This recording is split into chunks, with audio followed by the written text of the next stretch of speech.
교우 여러분들 안녕하셨습니까? 오늘도 우리 즐거운 안식일을 맞이하게 됐습니다. 우리 과정 공부를 하도록 하겠습니다. 하기 전에 우리 머리 숙여 잠깐 기도드리겠습니다. 여호와 하나님 아버지 은혜 진심으로 감사합니다.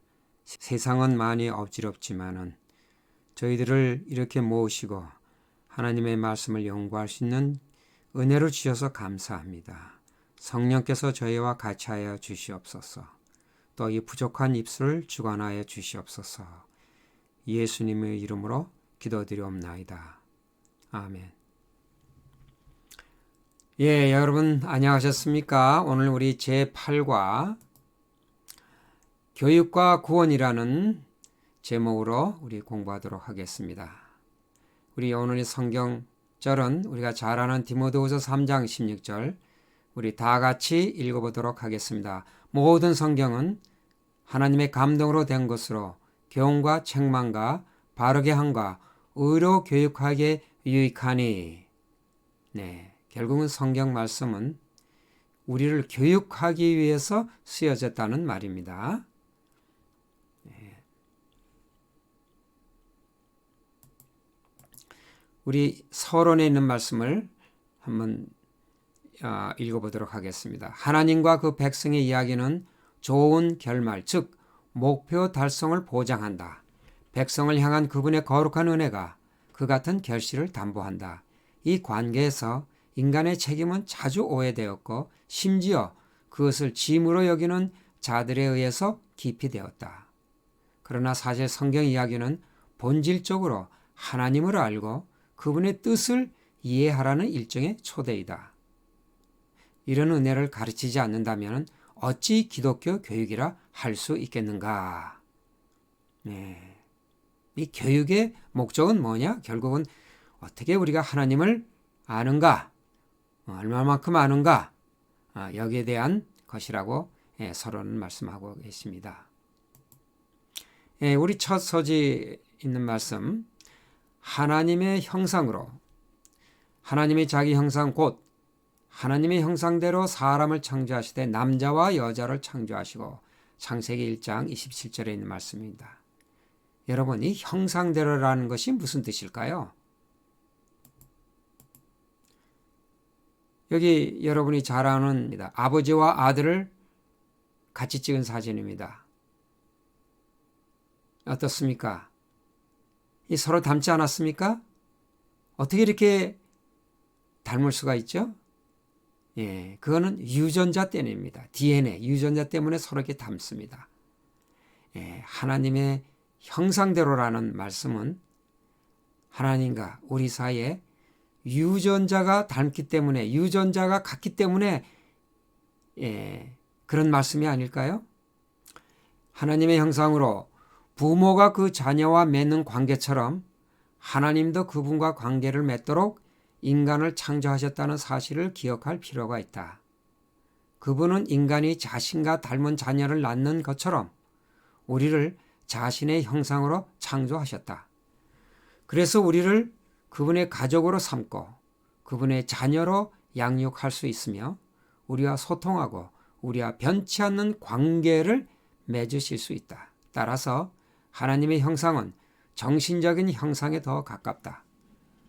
그로 말미암아 두 존재, 즉 하나님과 인간 사이의 정신적인 만남이 가능해진다. 이 과정책 108페이지에 있는 말씀입니다. 우리는 그동안 제가 특별히 이 관계라는 말을 많이 사용해 왔습니다. 오늘 과정책에는 특별히 하나님과의 관계가 무엇인가에 대해서 지금 설명하고 있습니다. 자, 이 말씀이 학자가 쓴 언어이기 때문에 조금 들어와야 할 말씀이 있습니다. 제가 그래서 좀 더 다시 한번 좀 그거를 해석을 해보았습니다. 인간이 자신과 닮은 자녀를 낳는 것처럼 하나님도 그분의 닮은 우리를 낳았다는 것이다.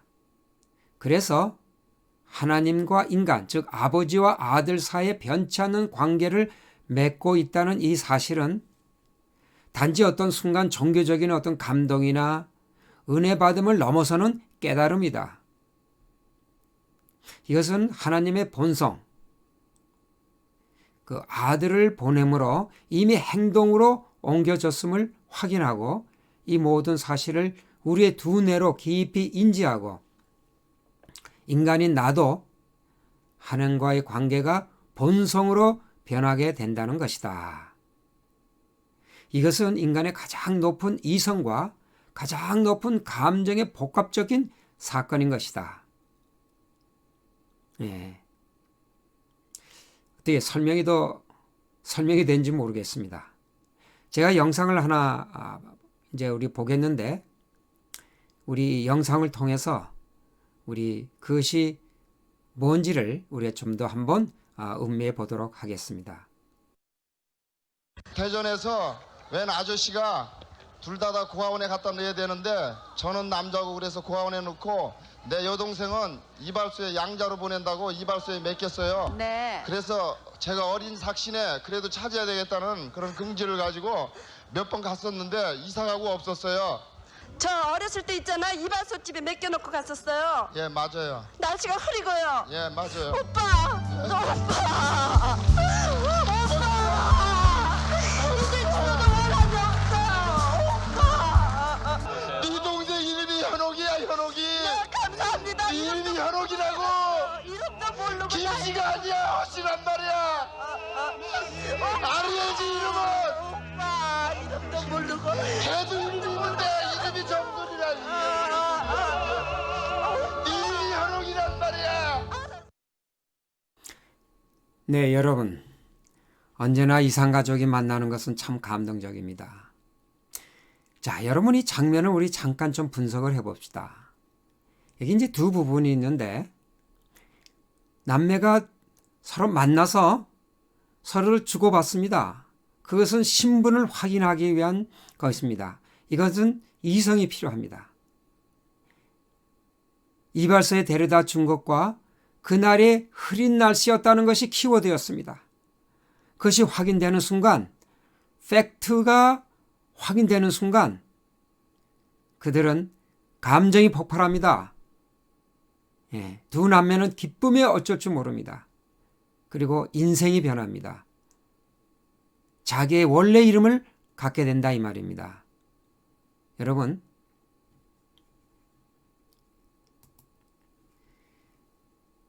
하나님이 나의 아버지인 것을 우리도 이러한 방법으로 만날 수 있어야 될 것입니다.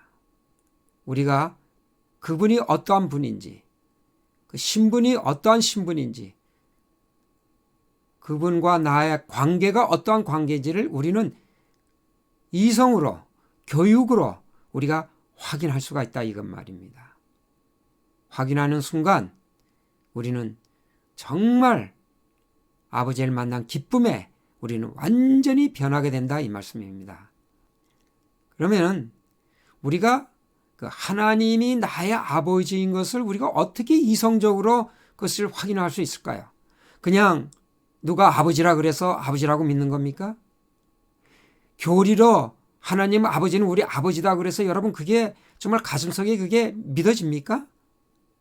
예, 우리는 개인적으로 이 하나님 아버지가 개인적인 나의 아버지라는 것을 확인하는 과정이 반드시 필요합니다. 그것이 어떤 것이 될까요? 제가 그 이해를 돕기 위해서 다른 영상을 하나 우리 보도록 하겠습니다.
네.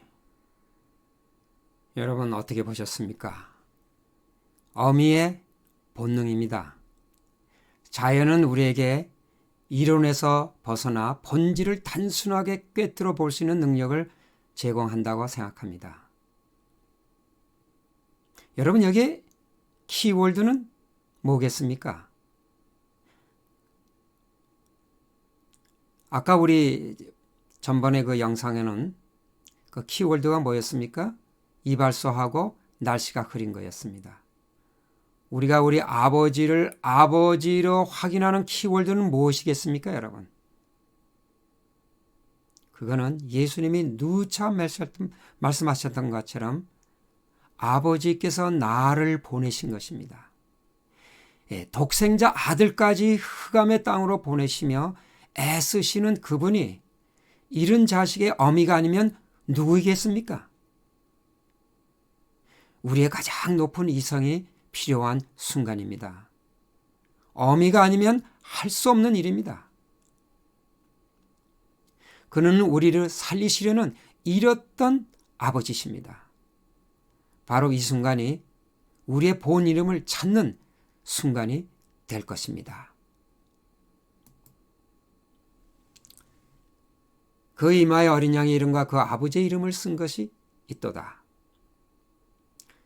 이런 아버지와 어린 양의 사건이 우리의 두뇌 전두엽에 깊이 이해되고 감동될 때, 그래서 저자는 정신적인 만남이 될 것이라고 그렇게 얘기했습니다. 우리는 참다운 하나님의 자녀의 길을 가게 될 것입니다. 우리 그 다음 소재에 있는 말씀은 교사이신 예수님이라는 제목입니다. 그의 위에 여호와의 영, 곧 지혜와 총명의 영이요 모략과 재능의 영이요 지식과 여호와를 경외하는 영이 강림하시리니. 이사야 11장 2절에 있는 말씀입니다. 계속해서 이는 물이 바다를 덮은 같이 여호와를 아는 지식이 세상에 충만할 것임이니라. 여러분, 이 자연계에는 온 만물이 이 하나님을 알 수 있는 것으로 충만하다 그랬어요. 우리가 아까 잠깐 봤던 영상을 통해서도 우리가 그 하나의 미물인 동물을 통해서 우리가 그 하나님을 아는 지식을 얻었던 것처럼, 여러분, 하나님을 알고자 하면 우리가 얼마든지 그 여호와 하나님을 찾을 수 있다 그 말입니다.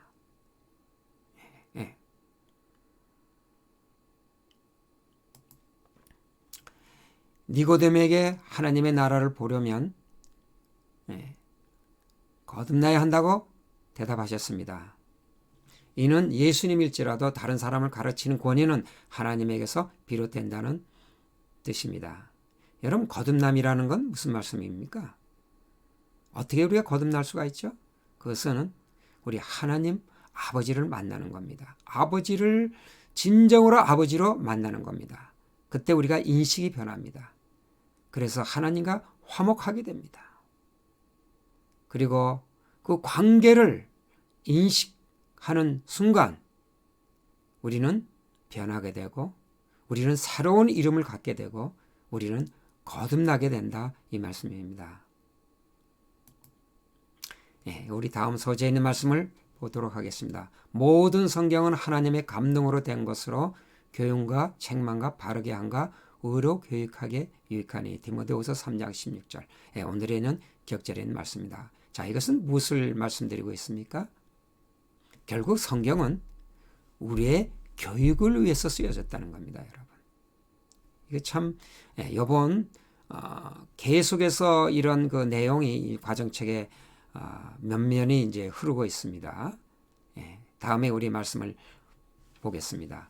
그들은 율법을 우리가 하나님의 은혜 안에 남아 있기 위해서 따라해야 할 규칙이나 규례라고 생각한다.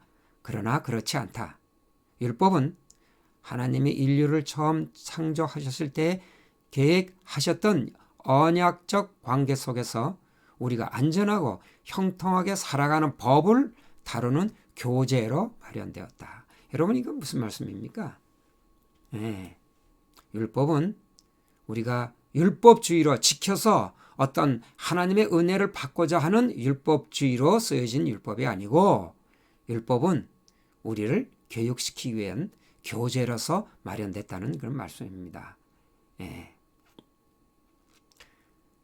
우리 가정책 112페이지에 있는 말씀입니다. 결국 법은 교육을 위해서 마련된 것이라 그 말씀입니다. 구약 성경뿐 아니라 신약 성경도 사람이 주어진 삶을 어떻게 살아야 하는지에 대한 교육적인 자료와 지침과 교훈이, 그리고 성공과 실패의 예로 아주 가득 찼다 그랬습니다. 예. 예를 들면 이제 로마서도 그렇지 않습니까? 앞에 이제 신학적인 어떤 이론이 있고, 뒤에는 우리가 어떻게 살아야 되는가를 그것을 자세하게 이제 기록되어 되어 있습니다. 교훈과 교육으로 가득 찬 성경이 전부 그런 식으로 되어 있다 그 말씀입니다. 다음 우리 소재 보면 지혜로운 남녀들. 하나님이 솔로몬에게 지혜와 총명을 심히 많이 주시고 또 넓은 마음을 주시되 바닷가에 모래같이 하시니. 열왕기상 4장 29절에 있는 말씀입니다. 성경은 오늘날 우리가 교육이라고 이해하는 많은 것들 지혜로 설명한다. 참 지혜는 실질적인 뿐 아니라 이론적이며 하나님에 대한 신뢰를 바탕으로 한다. 과정책 우리 114페이지 말씀입니다. 우리 성경에 많은 지혜라는 말씀이 있습니다만, 이 지혜도 결국은 알고 보면은 교육을 위한 언어로 사용됐다 그 말씀입니다. 그다음에 우리가 이것을 말하거니와 사람의 지혜가 가르친 말로 아니하고 오직 성령께서 가르치신 것으로 하니 영적이로는 영적인 것으로 분별하느니라. 이게 무슨 말씀이냐면은 초기 교회, 다시 말하면 예수님이 승천하신 후에도 그 교육을 성령이 직접 담당하셨다는 겁니다. 어떤 인간들이 인간의 지혜로 하는 것이 아니라 성령께서 직접 교육을 담당하셨다는 겁니다. 우리가 이것을 꼭 기억할 필요가 있습니다. 예수님이 가셨다 그래서 그 교육이 끝난 것이 아니라는 겁니다. 계속해서 성령을 통해서 그 교육을 담당하시고 우리에게 훈련을 하셨다 그 말씀입니다. 예수님은 보혜사이시자 진리의 영이신 성령을 우리에게 보내셔서 우리가 하나님의 깊은 것까지도 이해할 수 있도록 지속적으로 배우게 깨닫게 하신다. 과정책 우리 116페이지에는 말씀입니다. 네, 이제 우리 마지막 소재에 있는 말씀을 보겠습니다. 그리스도인이 항상 배우는 이유는 단지 지적인 호기심이나 지식을 숙달하려는 열망 때문이 아니라 그리스도인의 삶과 신앙이 일상의 모든 면에 스며들어 있기 때문이다. 그래서 배워야 할 것이 그토록 많다. 그런 이유 때문에 신약의 선지서들은 예수님에 대한 교리적 선포와 그리스도인들이 배워야 할 다양한 분야의 교훈을 모두 포함한다.